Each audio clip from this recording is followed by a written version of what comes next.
And so always at the basic level, any of these ideas of O-Sensei create a sense of bigness. You know? And so this thing about bigness and smallness is a big theme in Aikido.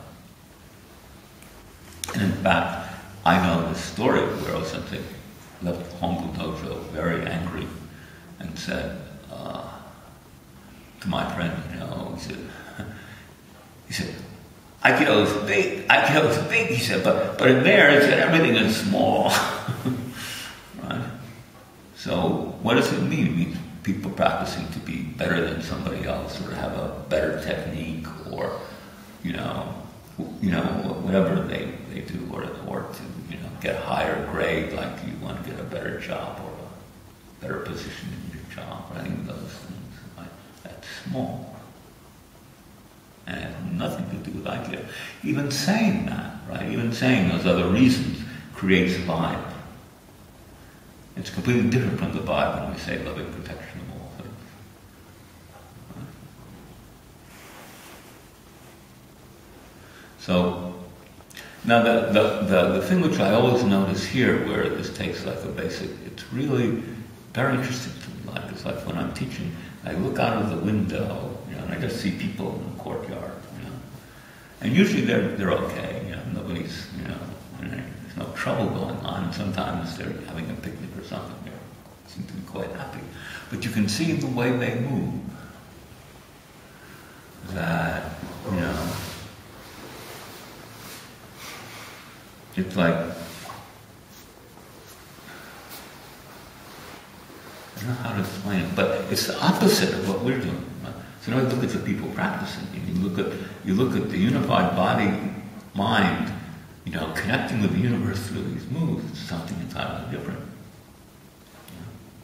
So, but we, by doing this, are in a position of taking care of them. They're not doing it. We're doing it. So we're doing it. Our energy is to protect them too. And it's very important because states and armies and police, governments, corporations, they all say, we will take care of you. And those people are, so they're, right? So to have no openings, in the sense of to have no skis, to be clear, to have connected with what can be connected with, to purify yourself, right? You don't need anything else, and your energy then begins to take care of. Right? So there is this level of whatever you want to call it, warrior, spiritual warrior. Warrior because you have learned to deal with conflict. And you learn to deal with life and death conflict. Right? As part of what you're doing. Right? And then of course that doesn't allow, it's like, like O-Sensei says, if you really understand, well, in simple terms, I think it's, the poem is a little bit more complicated. If you really understand, if you really have gotten Aikido, you don't have to draw your sword. In fact, you shouldn't draw your sword. Right? So because, this kind of energy, by doing this, it is an energy which, so this is like, the story of the cat. Right? You know the story of the cat? You know the story of the cat?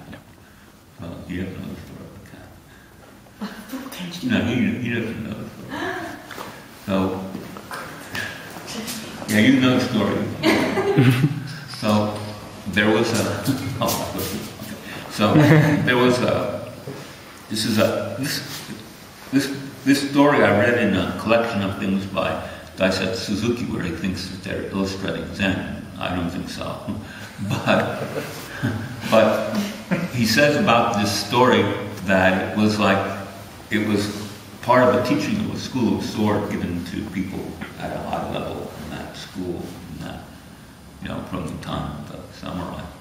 And in the story it says, there was a samurai, and into his house came a fierce rat, And the rat was so fierce that he drove the samurai out of his house. So he asked the cats of the area to save him, to get the rat. And all the cats from all around went after this rat. Every one of them was defeated by this rat. This rat was good. So one day, a traveling cat comes through. And the cats tell him, we got this rat problem, but none of us could do anything. He says, okay. So he goes right into the samurai's house, and he comes out in a few moments with a rat in his teeth. Okay, so then the cats will have a big conference, so they want to learn, very Japanese. So they have a big conference. And in the story, each cat tells about his super technique that he uses all the time and never was defeated. And this rat got him, right? He says, I jump on the ceiling, hide in the rafter, come underneath, and I use my disemboweled thing, and each one has a story. I don't remember the story for part.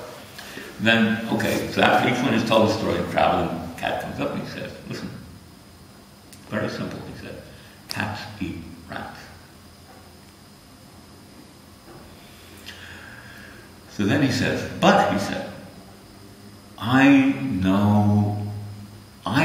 don't think that I'm anything special or a master cat. He said, but I once met a master cat.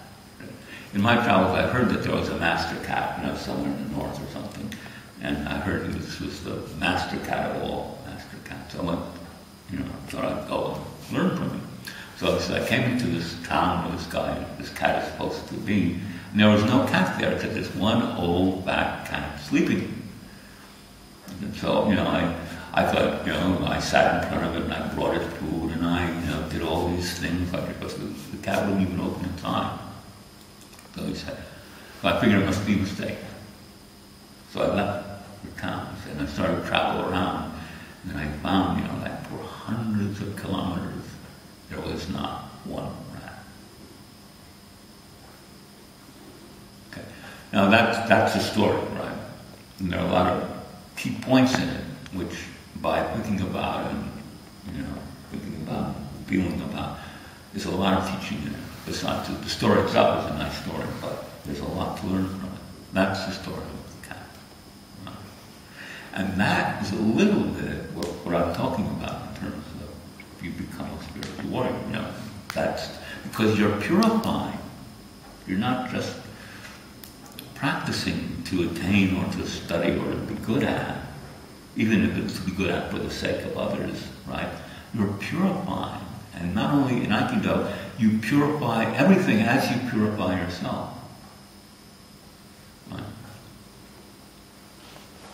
So that's a little bit why O-Sensei said Aikido is shin-no-budo, true Budo, and differentiated from all other Budo, which is also very clear in the essays. He always talks about all Budos. They made a mistake, or Aikido is different. Old Budo and Aikido are separate. The question, of course, is in our practice to be able to manifest this in our practice. There are two quotes from O-Sensei. One is, without Bu, a nation will die, a country will die. And the other, which I didn't tell him about, which is that Bu is at the source of all the activities and research of science. It's two little things, right? So that's what we do. And of course, this relates to the comprehensivity as opposed to specialization.